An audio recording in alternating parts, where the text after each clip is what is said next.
Muy buenas tardes a todos. Hoy sábado 11 de diciembre de 2021 estamos realizando el 45º conversatorio sabatino de historia de la Academia de Historia del Valle del Cauca. Hoy tenemos como invitados a los académicos Carlos Alberto Aponte Mondragón y Carlos Alberto Aponte García. Ellos son miembros correspondientes de la Academia de Historia del Valle del Cauca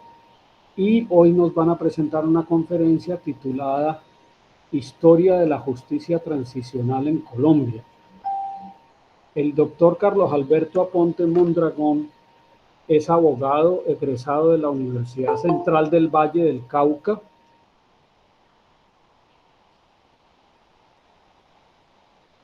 Es abogado especialista en Derecho Penal y Criminología de la Universidad Libre Seccional Cali. Es magíster en Derecho Penal, Criminología y Ciencias Penitenciarias de la Universidad Santiago de Cali. Es docente universitario en la Universidad Libre C de Cali, donde tiene a su cargo las cátedras de Teoría del Delito, Criminología, Victimología, y además es docente de la Universidad Cooperativa de Colombia, sede Popayán, en el programa de especialización y posgrado en el módulo Técnicas del Juicio Oral. El académico Carlos Alberto Aponte Mondragón tiene una trayectoria de más de 40 años en la rama judicial como juez promiscuo municipal, juez penal municipal, juez de instrucción criminal, fiscal delegado ante los jueces penales del circuito, fiscal jefe de unidad delegada ante el Tribunal Superior de Buga, fiscal delegado del Tribunal de Justicia y Paz y fiscal delegado ante la Unidad Nacional de Justicia Transicional. Su hijo, el doctor Carlos Alberto Aponte García, es abogado, especialista en Derecho Constitucional, es magíster en Derecho Administrativo. Ha puesto obras, una titulada Derecho Internacional Público, Justicia Global y Modelos Transicionales, y otra titulada La reparación de las víctimas en el modelo de justicia transicional colombiano. Ambos son miembros correspondientes de la Academia de Historia del Valle del Cauca. Entonces, con esta presentación, yo les cedo la palabra a ellos para que inicien su conferencia. Adelante. Muchísimas gracias, honorable académico Mario Andrés Llano. Un cordial y fraterno saludo a los demás presentes académicos en esta tan importante jornada que tiene un gran valor para mi padre y para mí. Es un gusto y un honor el estar el día de hoy con usted. El presente trabajo se ha titulado como Historia de la Justicia Transicional en Colombia, contexto del Valle del Cauca. Debido a la violencia generacional que le ha correspondido, digamos que experimentar a nuestra nación durante tantos años, es muy difícil abarcar todo el temario que involucra el conflicto armado en Colombia. Por tanto, pues hemos delimitado el presente ejercicio al contexto del Valle del Cauca, no sin antes empezar con una mirada muy holística de lo que es la justicia transicional, ¿cierto? Como un modelo con el cual se busca la terminación de un conflicto. Entonces, partiremos nuestra presente exposición, nuestra presente conversatorio, indicando pues que se tiene como objetivo principal el análisis de la inmersión del derecho internacional a través de la justicia transicional como un modelo alternativo para la terminación de los conflictos, existiendo también múltiples modelos aplicados en el trasegar de la historia global a partir de un hecho histórico que fue la Segunda Guerra Mundial, donde pues se marca, digamos que, o lo que se ha denominado como el primer modelo de justicia transicional con los tribunales ad hoc, y posteriormente cómo se va cambiando el paradigma en el cual ya se pasan a unas leyes amnísticas, indúlticas, ¿sí? Seguidas pues de unas comisiones de verdad, unos modelos mixtos que nos van a permitir establecer una flexibilización muy aceptable entre los principios de justicia, de verdad, de paz, de reconciliación y no repetición. A su vez, pues se establecen unas particularidades de cada uno de estos procesos que se van a ir presentando en el tiempo, en lugares determinados, con unos modelos que se van a ir adaptando de acuerdo a los diferentes contextos con los que se busca, digamos, quedar por terminado un conflicto dependiendo de unas circunstancias muy intrínsecas en cada uno de los puntos de georreferenciación donde se han aplicado, con lo cual pues se va a basar en unas circunstancias sociales, políticas, económicas de cada estado, ¿sí? Y se van a ir atemperando a unas condiciones de nuestro contexto colombiano. Con el objetivo, pues, de lograr la conclusión del conflicto armado interno en Colombia, se ha buscado la inclusión de una serie de mecanismos con los cuales, con el paso de los años, se ha buscado ese gran anhelo del sentir de todos los colombianos y es alcanzar esa paz estable y duradera. Para poder vislumbrar una cristalización de un Estado social de derecho. ¿Listo? Donde podamos encontrar nosotros que se brinden unas garantías, que se restablezcan el orden que se ha ido obstruyendo con toda esa violencia indiscriminada en la cual se han cometido toda clase de barbaries, se han también concretado pues unas graves violaciones a los derechos humanos, al derecho internacional humanitario, violaciones que han sido incluso fundamentos de condenas para el Estado colombiano por los mecanismos internacionales, ¿sí? Y tales, digamos que iniciativas han tenido esa concreción de esa búsqueda de tan, digamos que buscar ese entable de unas negociaciones en las que se lleguen a unos acuerdos de paz. Dentro del recorrido histórico normativo en Colombia, nosotros podemos encontrar los primeros vislumbros, los primeros visos de una posible implementación de un modelo de justicia transicional con la expedición de la Ley 418 de 1997, con la cual se pretendió que se consagraran unos instrumentos, ¿cierto?, para la búsqueda de la convivencia, la eficacia de la justicia, y pues, se dictaron otras disposiciones. Lastimosamente, no tuvo un buen recibo, un buen efecto. Posterior a ello, fue hasta el 2002 donde la ley 782 prorrogó la intención anterior, en las que se rescatan instrumentos como la concesión de indultos, la cesación de procedimientos, ¿cierto?, la preclusión e inhibitorios, lo que podía traducirse como en un acercamiento a esa utilización de un modelo de justicia transicional, pero que a su vez, pues tampoco tuvo el fin encomendado. Es solo hasta la concreción de un modelo como el que se implementa con la Ley 975 del 2005, con la que podemos indicar en Colombia que se hará una implementación de un modelo de justicia transicional. Modelo de justicia transicional que ha tenido también el aporte de nuestro contexto y con el cual se ha incluso influido para que en el mundo se utilicen los modelos nuestros, el modelo nuestro, y sea hoy uno de los paradigmas en esa intención de hacer esa transición de la guerra a la paz. Entonces, tenemos que, hasta la concreción de ese modelo que se implementa con la ley 975 del 2005, en la que se busca hacer reincorporación de los miembros de los grupos armados organizados al margen de la ley para que contribuyan de una manera efectiva a esa consecución de la paz nacional, eh, y cuyo objetivo pues primordial fue la reconciliación nacional, protegiendo los derechos a las víctimas, a la verdad, a la justicia y a la reparación. Nosotros encontramos en este modelo de justicia transicional que se comienza a implementar en Colombia con la ley antes mencionada, algo muy importante, y es el protagonismo que comienzan a adquirir las víctimas del conflicto, ¿sí?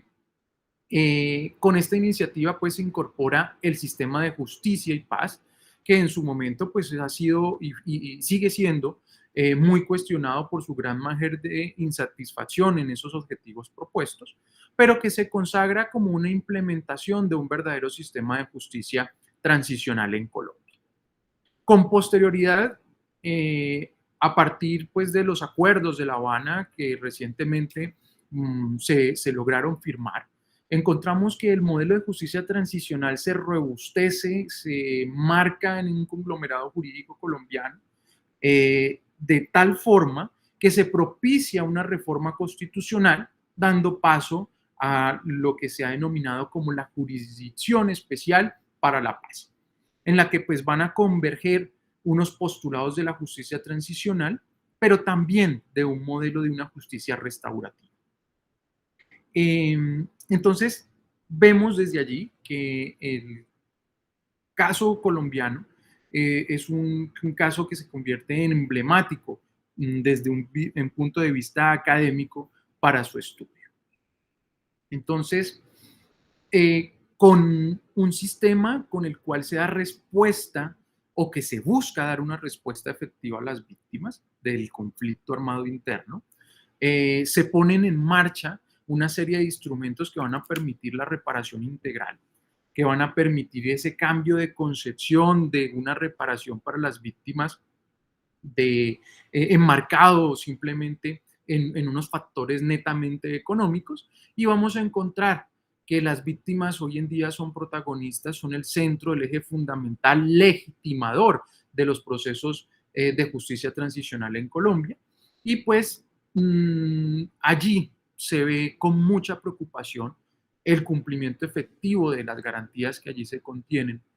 porque también hay un gran margen de insatisfacción de esos objetivos que están en marcha.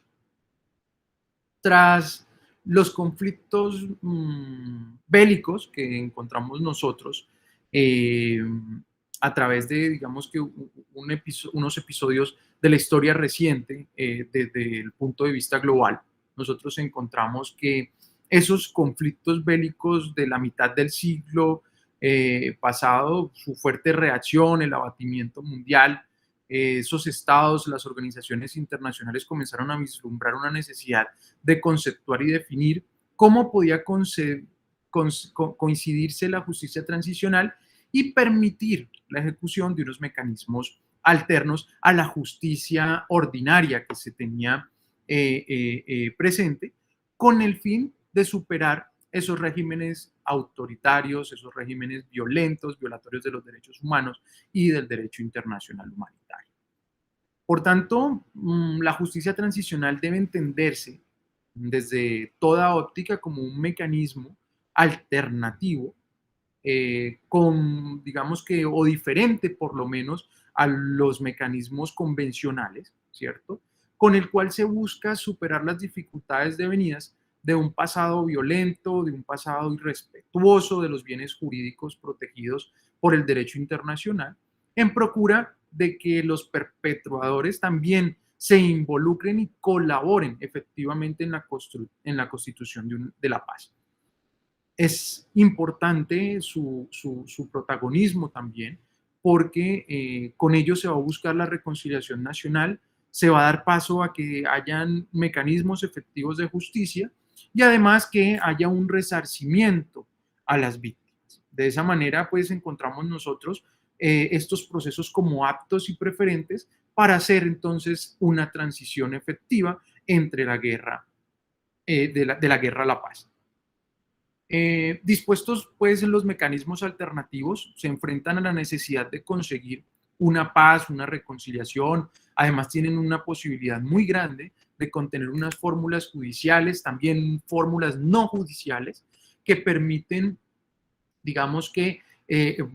lograr esos objetivos propuestos a mediano plazo. Entonces, la propuesta que contrae la aplicación de un modelo de justicia transicional internacionalmente ha presentado unos parámetros donde se les va a exigir al Estado que la va a aplicar que los crímenes estén, digamos que, estandarizados por el derecho internacional, que sean investigados, que sean juzgados, que sean sancionados, ¿cierto? De manera ejemplar para que no se vuelvan a repetir, es decir, brindando esas garantías de no repetición, pero a su vez se busca pues que se protejan a las víctimas, que se les exija, se les garanticen sus derechos y por supuesto que se les respete ese acceso a la verdad, a la justicia y a la reparación. Esos son, digamos que, estándares que desde la comunidad internacional se han establecido para los modelos de justicia transicional en el mundo. Digamos que en la dinámica entonces propuesta hay necesidades de los diferentes estados de afrontar las problemáticas y la constante variación de los conflictos pues va a buscar que estos modelos de justicia transicional aplicados en el mundo pues en unos y en otros campos, en unos y otros escenarios, podamos vislumbrarlos como que se aplicaron de la mejor manera posible, ¿cierto? Porque buscan todo el tiempo crear fórmulas de solución con el fin, pues, de satisfacer las necesidades propias del conglomerado social. Tenemos entonces que debemos mirarle la justicia transicional como una referencia a unos procesos extraordinarios que se presentan posterior a esa violencia masiva en ciertos estados y a la necesidad de la instauración de la paz dentro de la estructura, bajo unos términos como la de trabajar en el pasado, recordar versus olvidar. Encontramos nosotros también esas reconciliaciones que se pueden mirar desde un lado positivo o afrontarlos desde el punto negativo, que se establecen pues con posterioridad a la Segunda Guerra Mundial, pero como también digamos que se ha hecho presente en procesos en diferentes latitudes como con unas características muy específicas que dan digamos que autonomía de crecimiento a los modelos de justicia transicional. Desde un punto de vista de la doctrina, se ha encontrado que hay una aceptación de la justicia transicional como un conjunto de procedimientos, como un conjunto de mecanismos, ¿cierto?, que están asociados con los intentos de las sociedades por dar por terminado una larga historia de abusos a gran escala, en aras de garantizar una responsabilidad, de servir a la justicia y, por supuesto, alcanzar esa reconciliación. Entendido pues entonces que el modelo excepcional de justicia que se crea, se implementa para resolver entonces los conflictos que generan posterior a un pasado de ilegalidades, de atrocidades, y que se prevé pues con la intención de que los sujetos se asuman la responsabilidad de su actuar y se alcance como, digamos que una parte del derecho de las víctimas, el resarcimiento de sus derechos. La justicia transicional entonces se despliega para suceder renovaciones políticas o sociales cuando encontramos nosotros que se pasa de un estado dictatorial a un estado democrático. Allí podemos encontrar nosotros la implementación de un sistema de justicia transicional. Encontramos nosotros en el mundo digamos que a partir del impulso de los actos bélicos no justificados, incluso por los mismos estados, encontramos pues que se busca la implementación de estos modelos para tener un alcance, tener unos mecanismos, unas herramientas que permitan llevar por el mejor sendero los procesos de digamos que de contención de esas reacciones de violencia, de esa cesación de esos delitos de lesa humanidad y de exterminio. Entonces, encontramos nosotros que la justicia transicional o los modelos de justicia transicional en el mundo son una respuesta a esos difíciles lapsos de conmoción en la historia de la humanidad y que se hacen necesarios la implementación de estos mecanismos alternativos legales o podemos determinar también que convencionales, ¿sí? Porque se da a través de convenios que dieran un final a los conflictos. Ello pues también porque los modelos ordinarios de justicia no alcanzan a resarcir y a reparar esta problemática.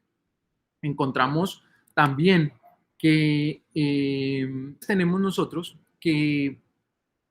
la nominación del término de justicia transicional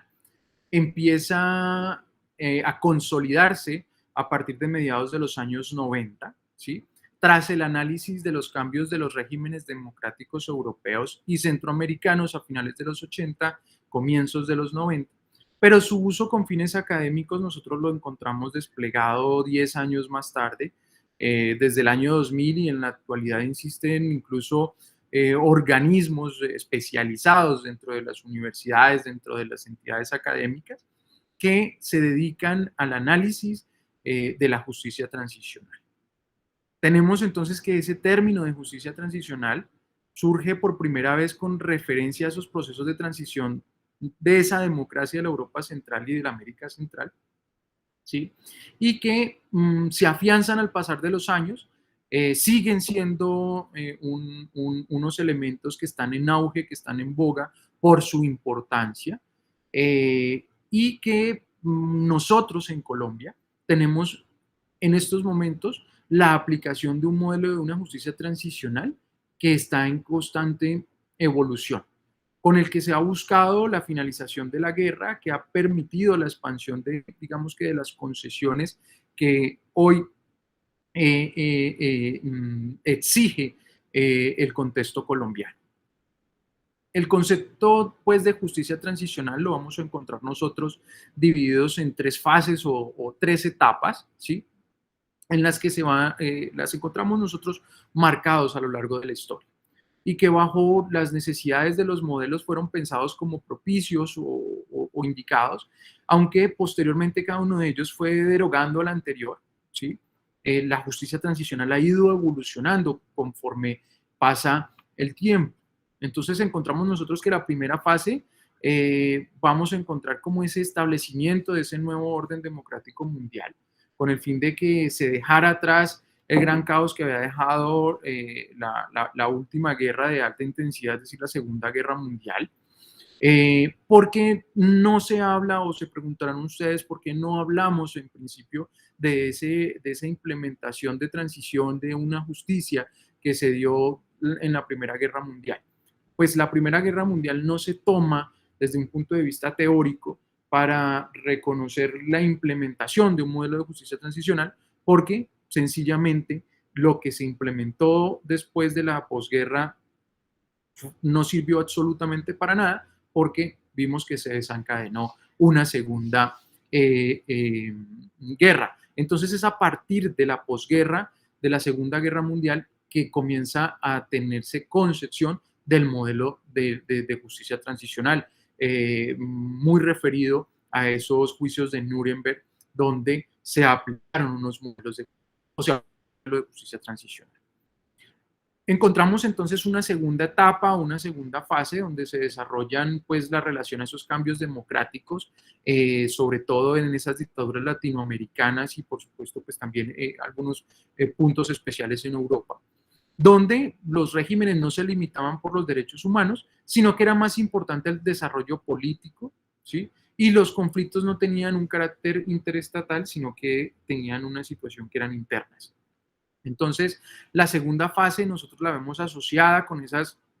oleadas de transiciones a la democracia, al declive de esos regímenes políticos irrespetuosos de los derechos humanos en América Latina y en Europa Oriental en las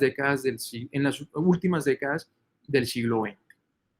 Y tenemos nosotros como tercera etapa o etapa final o la etapa actual en la que se refiere a las situaciones que se han presentado en esa denominada nueva modernidad, en la que no se trata de guerras mundiales o cambios dictatoriales, sino conflictos de baja intensidad que también se presentan en el interior del Estado, pero que hay, digamos que, un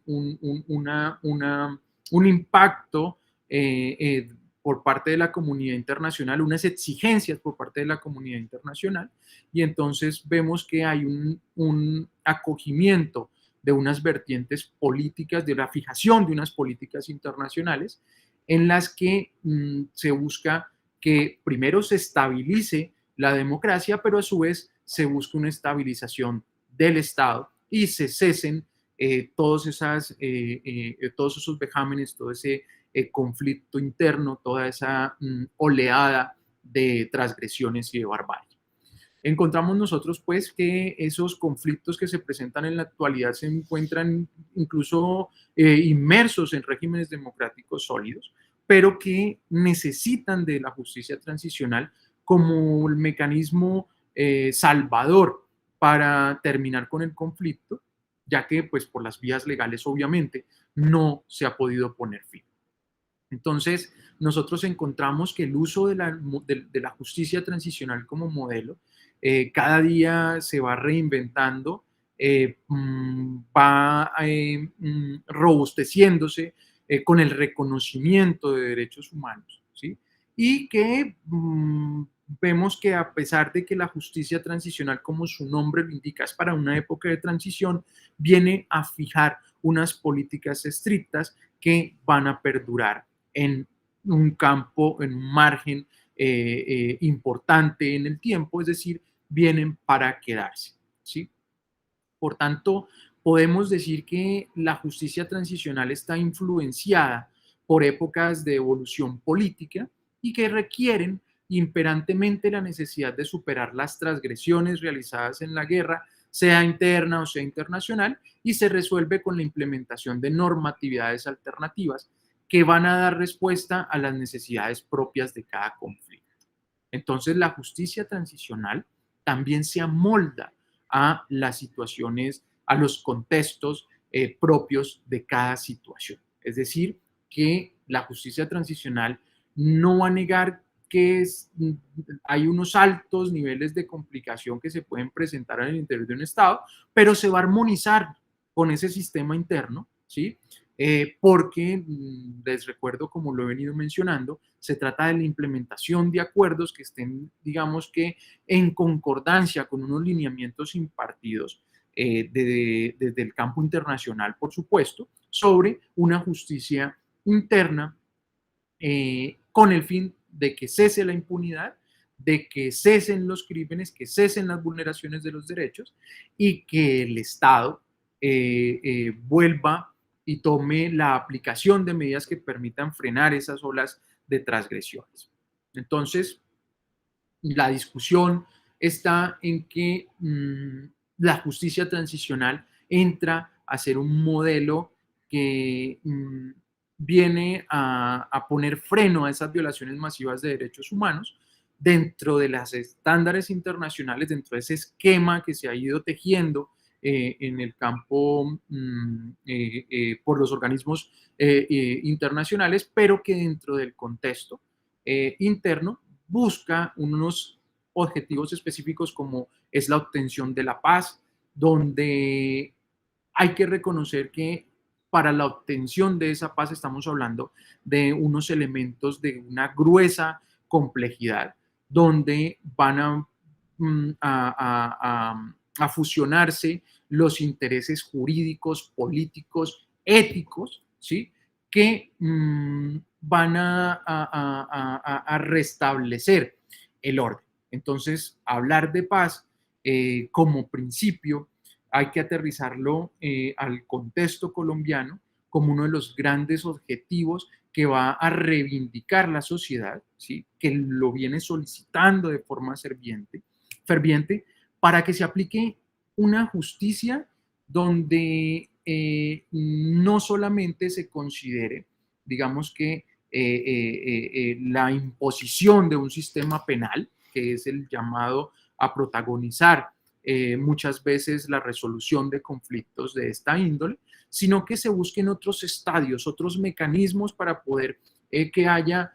una reducción de las subrogaciones punitivas y se busque que el actor se desmovilice posterior a un diálogo, una negociación, que se establezcan unas condiciones para dicho dejamiento de las armas, donde vuelve la paz a ser un elemento legitimador, ¿sí? En el que se pueda pasar por alto un castigo considerable o el castigo ordinario que se estaría buscando se imparta y se hagan unas concesiones a fin de que se pueda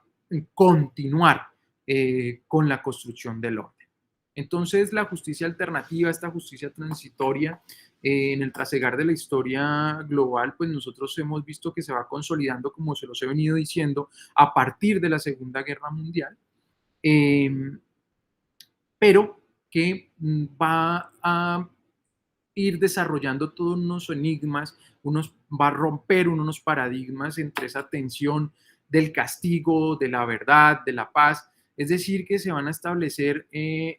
unas bases para que se utilicen mecanismos como la construcción de la verdad, como un medio reparador de las víctimas. Y entonces encontramos nosotros que muchas veces para la víctima no es tan importante una indemnización económica, sino que busca una prestación en la que sepa que le puedan dar tranquilidad frente al hijo desaparecido, que le puedan dar tranquilidad frente a la forma en cómo murió su familiar, o que puedan conocer el por qué les tocó dejar su hogar y salir a buscar buscar protección en otra latitud. Entonces, hay una serie de, por supuesto, esto va a generar una serie de tensiones que son propias de cada sociedad, donde vamos a encontrar que hay unos elementos de contradicción, de choque, en los que encontramos dentro de las exigencias sociales que se busque una justicia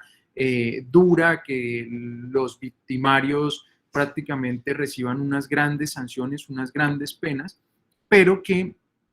muchas veces para que funcione la aplicación de un modelo de justicia transicional se hace necesario que se apliquen amnistías o indultos a fin de que se dé paso a la paz. Entonces, los modelos de justicia transicional que se han aplicado en el mundo gozan primeramente de una aceptación internacional, van a requerir pues de una atención para implementarse dentro de ya el orden interno, pero que si no se parte de que hay que tener la conciencia de la aplicación de la flexibilización dentro de los ordenamientos internos, pues simplemente el modelo de justicia transicional va a ser un fracaso. Bien, entonces encontramos nosotros que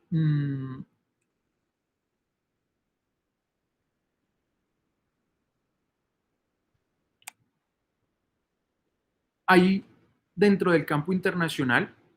varias formas, varios modelos que se han usado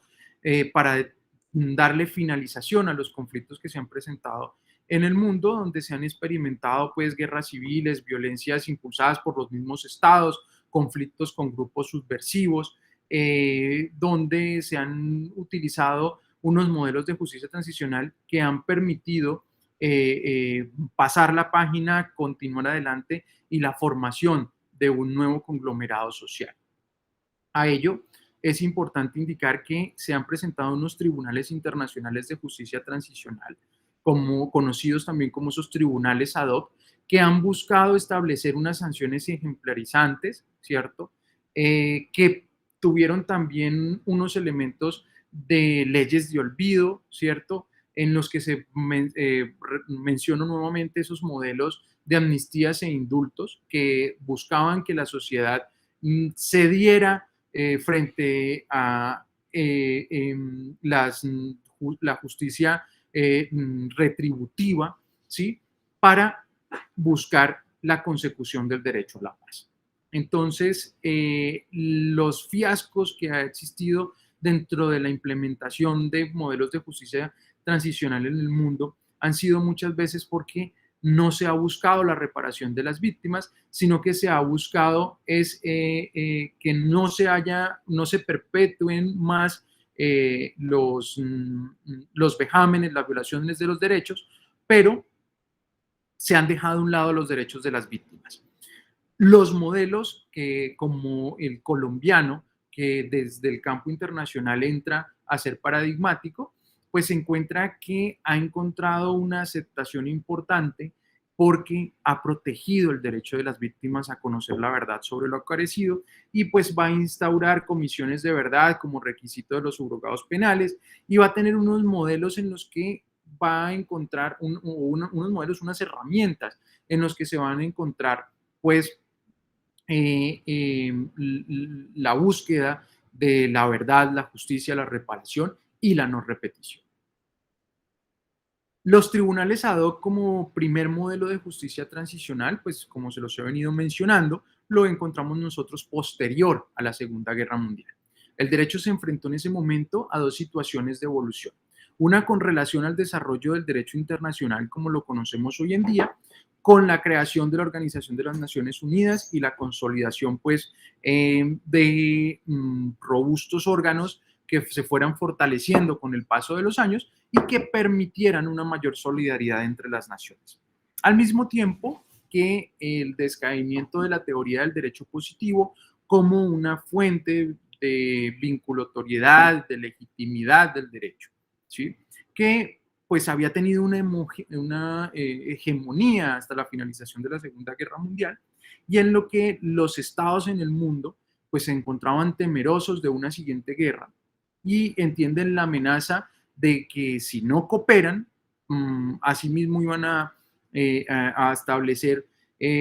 unas garantías que no iban a ser lo suficientemente sólidas y entonces la cooperación se convierte en un elemento para resguardar los derechos humanos. Entre estos, la edificación de la dignidad humana, ¿sí? Como base central de los derechos. La Segunda Guerra propició una evolución en materia de la guerra y de la paz en dos sentidos. La conciencia de la gravedad de los acontecimientos acaecidos y una convicción jurídica de proteger internacionalmente la dignidad humana. De esta manera, pues encontramos no solamente la creación de las Naciones Unidas como uno de los hitos más importantes de la evolución del derecho internacional, sino que también la creación de los tribunales internacionales penales como los de Nuremberg y de Tokio. Ellos marcan, digamos que el debilitamiento del positivismo, del inicio de modelos transicionales, toda vez que para el momento histórico no existían tribunales fuera de los ordinarios y establecidos dentro del sistema jurídico de cada estado. Allí nosotros encontramos que hasta el momento, pues estos tribunales ordinarios se encontraban regulados por el principio de legalidad, que existía o se exigía la preexistencia de un juez natural y de unos tipos penales preestablecidos, ¿sí? Para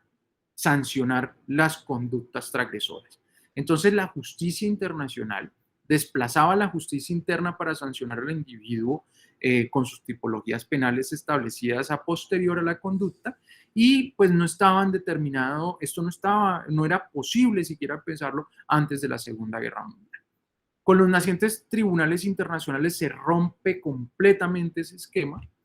y incluso se puede afirmar que el individuo se le otorga cierto grado de personalidad jurídica internacional, no solo con la aplicación de derechos inherentes del ser humano, sino que adicionalmente pudiendo ser responsable internacionalmente por crímenes contra los derechos humanos y las transgresiones a la paz mundial. Entonces, tenemos nosotros que el juzgamiento de los individuos durante la Segunda Guerra Mundial consideró reconocer esa subjetividad jurídica internacional individual y ello pues se hizo factible con la protección de los derechos humanos y la posibilidad de ser sancionado por violaciones a las obligaciones internacionales. El Tribunal Internacional de Nuremberg pues es el más mencionado y referenciado en el mundo como paradigma de los tribunales ad hoc. Como ya lo he mencionado, pues fue creado a finales de la guerra en el continente europeo, año 1945, un 8 de agosto. Aunque la guerra no había terminado en sí, se encontraban los países ya del eje dentro del antiguo continente neutralizado pues, por los aliados. Y este tribunal pues es pionero en la creación de un mecanismo de justicia transicional internacional, primero por la imposición de los miembros de los aliados sobre los miembros del eje, pero adicionalmente porque los crímenes no tenían una localización estatal específica, sino que se trató de perpetuaciones sin ubicación geográfica localizadas en esa necesidad expansionista durante la guerra. La competencia, pues, entonces del Tribunal de Nuremberg fue la estructura en el estatuto pues, de ese mismo nombre, ¿cierto? Facultado para el juzgamiento y penalización de la responsabilidad individual de crímenes internacionales establecidos entonces bajo el naciente estatuto y que se realizaron con dolo bajo el mando de los estados del eje europeo y que sobre todo se trataba de delitos que hubieran alterado la paz mundial. El otro tribunal que rompe esos paradigmas, el Tribunal de Tokio, que se establece junto con el Estatuto de Tokio a inicios de 1946, ya se había terminado la guerra y así como se estaban juzgando los máximos responsables de los crímenes internacionales todavía por el Tribunal de Nuremberg, a petición del general Douglas MacArthur, se crea el Estatuto de Tokio para juzgar los máximos autores de la guerra en Oriente. Entonces, tenemos nosotros que la jurisdicción, o sea, se crea una nueva jurisdicción del Tribunal de Tokio, donde se va a establecer un procesamiento, una sanción separado de los criminales por categorías, separando esos criminales por categorías que tuviesen una responsabilidad por la guerra, los delitos hacia la paz y los delitos contra la humanidad. Entonces, pues digamos que este tribunal no se diferenciaba de los parámetros establecidos dentro del estatuto del Tribunal de Nuremberg, pero sí señalaba, digamos que una jurisdicción idéntica, solo que era para la región del Medio Oriente con la única salvedad. Toda vez que pues este tribunal estaba señalando explícitamente que los crímenes se juzgarían sin que mediara una declaración directa o no de guerra, una guerra declarada o no declarada la agresión. Lo que significa esta consigna se presume por la realización de diversos crímenes de guerra de agresión en el continente europeo sin que mediara pues una declaración explícita de guerra. Sin embargo, esta salvedad entre los dos estatutos corresponde únicamente a una significación solamente verbal y no a un cambio significativo o esencial entre las jurisdicciones del Tribunal Militar de Tokio en paralelo pues con el Tribunal Militar de Nuremberg. Al finalizar estos juzgamientos en Alemania y Japón, que duran alrededor de casi 2 años y medio posterior a su creación, este paradigma de justicia transicional no se vuelve a ejercitar, que entra en una especie de stand-by donde es casi hasta finales del siglo XX, donde nuevamente vuelve en auge las implementaciones de modelos de justicia transicional, digamos que toda esta problemática, buscando la implementación de un modelo de justicia transicional para poner fin a la problemática acaecida por lo que se conoció en Yugoslavia, Ruanda, durante los años 1993 y 1994. Y aunque aquí no se trataba, digamos que de unos tribunales idénticos, pues sí se trataba de unos tribunales internacionales establecidos posterior al conflicto, donde se desplaza nuevamente la justicia interna, se instaura nuevamente la justicia internacional para procesar delitos de agresión, de guerra, de genocidio, delitos de lesa humanidad. Y entonces tenemos nosotros que después de Nuremberg, de Tokio, su aplicación estuvo suspendida solo hasta cuando se implementan pues, los tribunales para la Yugoslavia, para Ruanda, encargados de juzgar 3 categorías. Como bien lo dije, crímenes de guerra, lesa humanidad y genocidio. El Tribunal de Yugoslavia se creó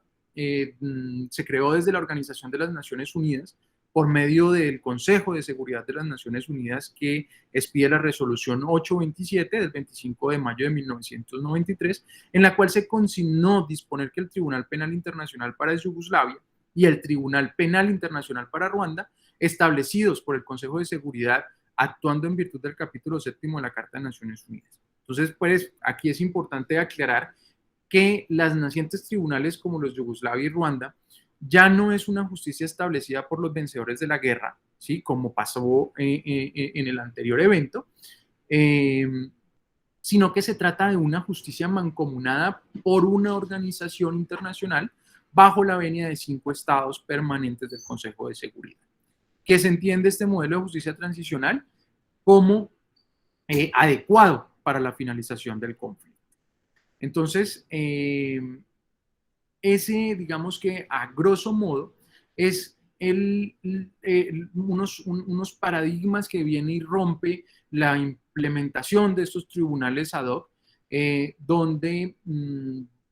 tenemos nosotros grandes conquistas para la humanidad, como por ejemplo fue el obtener el genocidio que fuera considerado como un crimen internacional imputable a la responsabilidad internacional e individual, y asimismo se pudiera condenar a un sujeto, digamos que un sujeto jurídico, como es el caso de la Radio de las Mil Colinas, ¿sí? Que que había establecido con anterioridad la apología del genocidio. Entonces nosotros entendemos allí que en ese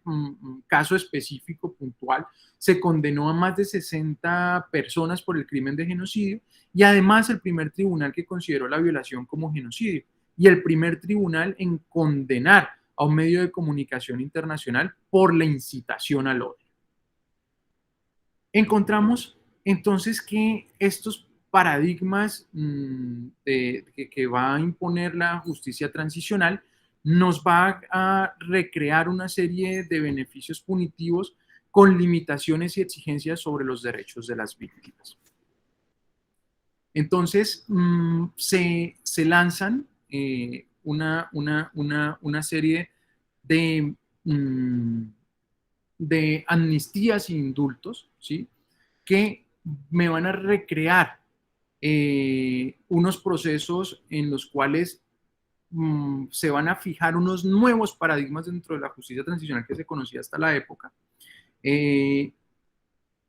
pasando pues por lo que ya se había construido desde los tribunales ad hoc, y lo que se buscaba aquí era conciliar el conflicto por vías jurídicas internas.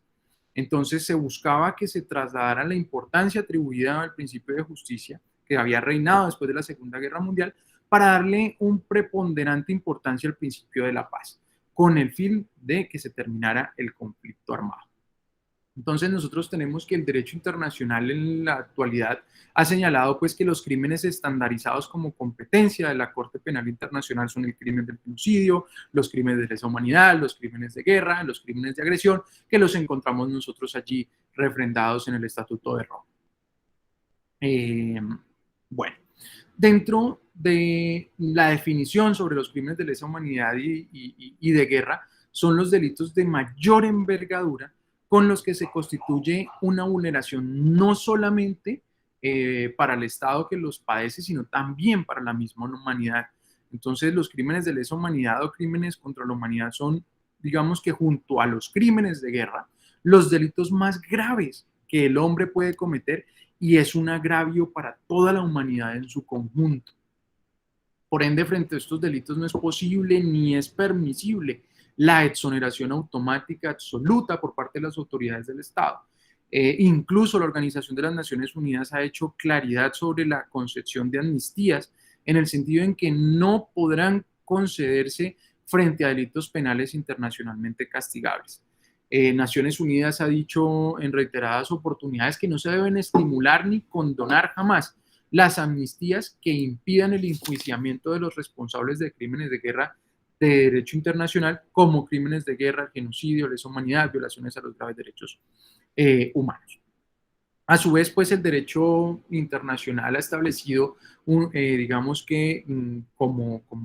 la llamada a defender los derechos humanos, que digamos que una amnistía dictada por un Estado que permita la exoneración de una investigación penal de los responsables, así como que se den prerrogativas plenas frente a las manifestadas, digamos que a las ya concretadas, probadas vulneraciones de derechos humanos, tal como es el caso de, por ejemplo, Barrios Altos versus Perú, en cual la Corte Interamericana de los Derechos Humanos estableció que los derechos humanos no son derogables y por ende es inaceptable la exclusión de responsabilidad penal. Entonces resultan que se hacen inadmisibles las disposiciones de amnistías, las disposiciones de prescripción y el establecimiento de excluyentes de responsabilidad que pretendan, digamos que, impedir la investigación y la sanción de los responsables de las violaciones de los graves derechos humanos. Entonces, esta nueva temática que se comienza a consagrar va a moldear fuertemente la justicia transicional, porque va a darle una preponderancia a que no puede haber denegación de justicia cuando se configuran unas, digamos que, circunstancias agravantes, digamos que tienen unas consecuencias jurídicas y que por supuesto no se pueden encubrir la violación de los derechos. Entonces, ello causa que hayan unas delimitaciones. Y esas delimitaciones van a entonces a permitir que haya un sano balance entre el derecho de las víctimas, por supuesto la necesidad de la terminación del conflicto, donde se va a permitir que las autoridades públicas establezcan amnistías como consecuencia de una conclusión de los ataques armados, como digamos que se puede considerar en el caso colombiano, pero frente a unas situaciones puntuales. Esas concesiones hacen que el modelo de justicia transicional pues se vuelva flexible. Y aquí es donde entran a jugar un papel muy importante las víctimas en el marco de la justicia transicional aplicada en Colombia. ¿Sí? Ya digamos que en el caso netamente colombiano, encontramos nosotros que el papel que juegan las víctimas se vuelve preponderante. Tenemos una visualización diferente de la aplicación de la justicia transicional, donde van a resultar unos pilares fundamentales para componer como son la verdad, la justicia, la reparación, la no repetición, digamos que buscando que se vele por la tutela de los derechos humanos. En la actualidad, el modelo de justicia transicional aplicado en Colombia lo encontramos nosotros sistematizados, pues estos componentes que les estoy mencionando, de verdad, justicia, reparación y no repetición de forma integral. Y pues ello no es algo distinto al reconocimiento de esos derechos de las víctimas, donde se va a buscar que haya una inmersión de los derechos fundamentales y por supuesto, en consecuencia de ello, que se adquiera una relevancia en las obligaciones que tiene que cumplir particularmente el Estado, comportando pues su desarrollo a través del derecho internacional humanitario, el desarrollo internacional de los derechos humanos, el derecho penal internacional y por supuesto el ordenamiento constitucional interno en un conglomerado armónico, siendo una exigencia pues implícita para el cumplimiento o para la protección de la dignidad humana. Entonces, tenemos nosotros que el principio de dignidad humana va a ser un eje transversal del modelo de justicia transicional aplicado en Colombia, siendo ello una respuesta a esa exigencia implícita para el cumplimiento de dicho derecho desde los estándares internacionales. Lo que va a catalogar como un eje central para la consecución de esa tan anhelada paz estable y duradera, y por supuesto va a ser un contenido especial de relevancia para el cumplimiento, como ya los he venido indicando, de los fines del Estado. Por tanto, nosotros vamos a encontrar que se van a considerar como prerrogativas de obligatorio cumplimiento, con el fin pues de que se restablezca la situación al estado anterior de la afectación y permita retornar a la vida en condiciones de dignidad, ¿cierto? Dichas prerrogativas se van a encontrar reconocidas en diversos instrumentos internacionales y en correspondencia pues en el ordenamiento interno.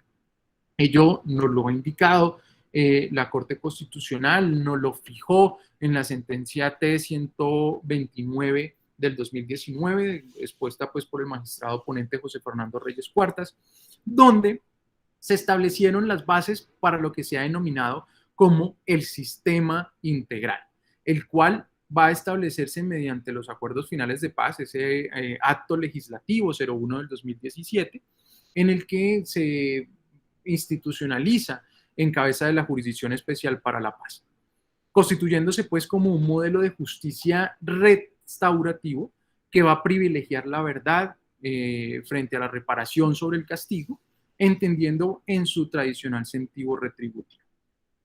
El enfoque principal entonces que vamos a encontrar es que el restablecimiento de las víctimas va a permitir el uso de distintos mecanismos con el propósito de juzgar graves vulneraciones de los derechos humanos y del derecho internacional humanitario. El modelo que se erige aquí se centra en el reconocimiento de las víctimas en su condición de sujetos de derecho. Entonces, partimos de que las víctimas entran a cumplir un papel fundamental, y es que van a orientarse como un elemento legitimador de la aplicación de un modelo de justicia transicional en Colombia.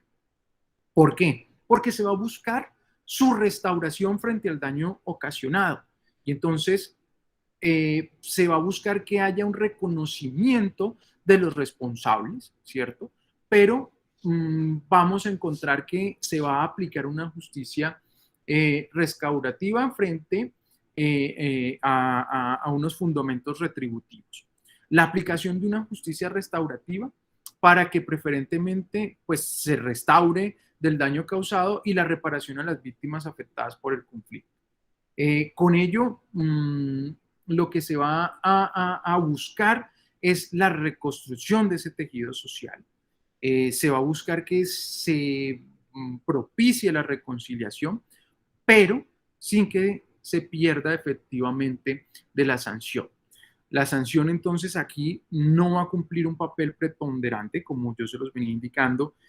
un primer factor diferenciador de la justicia ordinaria, en el que la sanción sí tiene un papel relevante. Aquí se flexibiliza un poco esa posición para buscar que, sin distraerse de esa obligación imperante de no propiciar actos de impunidad, porque está establecido que no puede haber impunidad, pero se flexibiliza porque se va a buscar que haya unos componentes de la justicia restaurativa con los que va a crearse una mistura de mecanismos, de sistemas, de preceptos orientados primordialmente a que las víctimas sean satisfechas, que sean restablecidas, y que ello pues va a tener que armonizar todo el sistema interno a fin de que el aparato estatal se mueva en un solo norte, en una sola orientación, con lo cual se busque que la respuesta a las víctimas sea de forma integral, y con ello consiste pues en restituirlas en el marco de lo posible, en que se les vuelva a garantizar el goce efectivo de los derechos. Y cuando se habla de ese goce efectivo de los derechos, la Corte Constitucional también nos dejó claro en sentencia T-129 del 2019 que los derechos a la verdad, a la justicia, a la reparación y las garantías de no repetición son facultades fundamentales de quienes han sufrido los daños de la violencia generada por el conflicto armado interno. Entonces, en efecto, nosotros encontramos que se procuró la aplicación de unas medidas de reparación integral para la construcción de la paz, ¿sí? Pero que, conscientes en la concreción de planes que se ejercen por medios de programas, se han generado, digamos que, unas instituciones políticas públicas por parte del gobierno nacional en las cuales se cumpla con la restitución y rehabilitación. Por supuesto, la indemnización, la satisfacción de las víctimas, la efectividad de los derechos que se exigen no solo para su reconocimiento, sino también para que se configuren unos mecanismos que impidan su violación o se dispongan de restablecimientos cuando esto ya se ha producido. Entonces tenemos que para el Estado colombiano también hay la imposición de unas cargas importantes. No solamente es la participación de los victimarios, de las víctimas, sino que el gobierno nacional, el Estado colombiano, tiene que rendir a los organismos de control, tanto administrativos como judiciales, frente a una gestión. Y una gestión que tiene que garantizar la reparación material de las víctimas. Ello va a hacer que se cambie la concepción de que las víctimas deben ser reparadas desde un punto de vista netamente económico. Y aquí esto es sumamente importante porque entonces la víctima ya no solamente va a ser reconocida, no solamente va a ser reparada desde el punto de vista económico, sino que tiene que tener una reparación integral en la cual debe conocer la verdad de lo ocurrido, ¿sí? Entonces se tiene que construir una memoria histórica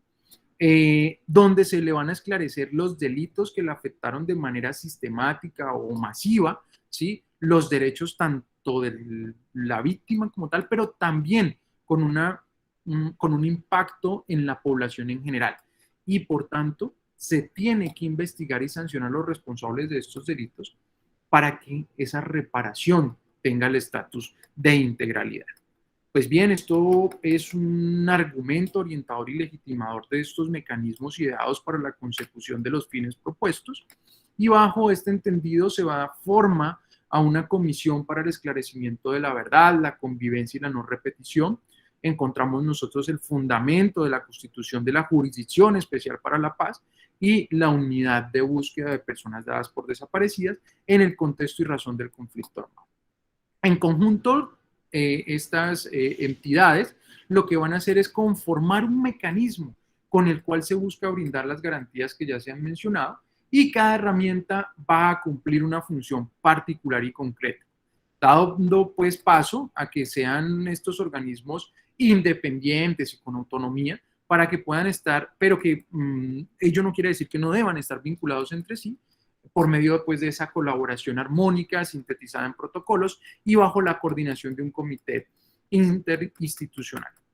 En ese orden de ideas, nosotros tenemos que el modelo de justicia transicional aplicado en Colombia tiene como eje fundamental entonces la víctima y las personas que han sufrido esa afectación de forma individual o de forma colectiva, de forma física o forma moral, tanto en su persona como en su propiedad, en ocasión de ese conflicto armado interno. Incorporando entonces estas definiciones que ya se habían determinado desde la orientación internacional, en las que pues víctimas son las personas que han sufrido esas afectaciones, tanto incluidas esas lesiones físicas o mentales, ese sufrimiento emocional, las pérdidas económicas, el menoscabo sustancial de sus derechos fundamentales, como consecuencia de esas acciones u omisiones que constituyan una violación manifiesta de las normas internacionales de derechos humanos o una violación grave del derecho internacional humanitario, tal como lo determinó las Naciones Unidas en el 2005. Entonces tenemos nosotros que esa centralidad en la víctima es un aspecto global de esa definición y que va a orientar el reconocimiento, pero no solamente el reconocimiento de la víctima, sino también de ese elemento generador del daño. Es decir, que para poder darle un tratamiento especial dentro del sistema transicional, debe concretarse entonces ese nexo causal entre el daño y el conflicto armado como generador del mismo. Por tanto, pues se excluyen las víctimas de hechos que puedan estar, digamos que al margen de ese tiempo de la subsistencia del conflicto armado, que fueron generados por la delincuencia común o otro elemento que no puede determinarse que tenga una vinculación directa con el conflicto armado. En consecuencia, son las víctimas del conflicto armado interno, son sujetos de protección especial constitucional. Esto es una gran ganancia para la sociedad colombiana. Pues de su aplicación se va a determinar o se va a derivar la materialización de las acciones orientadas en esa transformación social y va a propiciar unos cambios en las políticas del Estado, para lo cual deben implementarse entonces unos mecanismos que van a tener como finalidad el restablecimiento de los derechos de las víctimas, alcanzar esa reconciliación nacional, fortalecer el Estado del Derecho y consolidar el Estado democrático. Ello pues va a garantizar que el modelo de justicia transicional que se implementa en Colombia como sistema integral va a buscar la estabilidad como resultado de la reconciliación. Pero a su vez va a propiciar que la paz pueda ser preservada, que pueda tener una perdurabilidad en el tiempo, que pueda pues ser persistente y en congruencia va a brindar unos elementos generadores de confianza en las instituciones a través de la seguridad jurídica. Estos son elementos sumamente importantes, pues en términos holísticos, su cumplimiento va a garantizar una respuesta eficaz a las víctimas y a la sociedad en general. Lo que es expuesto hasta el momento son unas generalidades del sistema de justicia transicional aplicado en Colombia, como ese requerimiento que nos va a permitir esa transformación social, ese acceso a la verdad, conjunto de esas medidas complejas de reparación, ¿sí? Que solo se pueden lograr a través de la armonización de respuestas a las víctimas, exaltando pues ese tratamiento digno, propendiendo por su reivindicación y en consecuencia brindando las garantías para la tan anhelada no repetición. Es importante indicarles que estos elementos que se han construido y que se han dejado aquí sobre la mesa el día de hoy son muy teóricos. En la práctica puede vislumbrarse que se pueden alejar de esos lineamientos básicos y pues ello obedece también a las circunstancias particulares del momento actual por el que trasega nuestro país. Pero he querido dejar un esbozo de lo que es el modelo de justicia transicional como concebido desde sus orígenes en el marco internacional y cómo se fue aterrizando e interiorizándose en el contexto nuestro, en el contexto colombiano.